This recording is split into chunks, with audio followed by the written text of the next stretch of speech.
కొండగట్టు ఆంజనేయ స్వామి సన్నిధిలో హనుమాన్ జయంతి ఉత్సవాలు ఘనంగా కొనసాగుతున్నాయి. ఉత్సవాల్లో భాగంగా రెండో రోజు భారీ సంఖ్యలో భక్తులు తరలివచ్చి స్వామివారిని దర్శించుకున్నారు. హనుమాన్ దీక్ష స్వాములతో కొండగట్టు కాషాయవర్ణ శోభతో కలకలలాడుతోంది.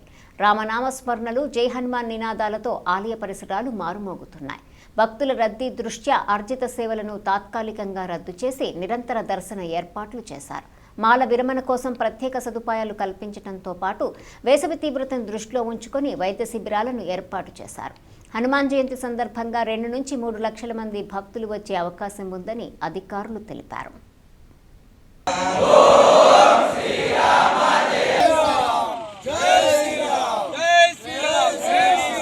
వచ్చేసి అక్బర్ జాపేట్ మేడ్చల్ మండల్. నా పేరు వచ్చేసి మహేష్ గౌడ్. మేము సాములము దగ్గర 15 ఏళ్ళ నుంచి మాల వేసుకుంటున్నాము, స్వామిని కొలుస్తున్నాము. ఇప్పుడు వచ్చే 15 మంది వచ్చాము. మేము బాలసాములతోని, చిన్న సాములు, బాలసాములు, ఈ సాములతో అందరం కలిసి వచ్చాము. మేమైతే ఇప్పటివరకు అయితే మనకి ఎలాంటిది ఏం జరగలేదు. దేవుని దేవాల అందరం బాగున్నాము. ఇప్పుడు కూడా మంచిగా ఉండాలని కోరుకుంటున్నాం.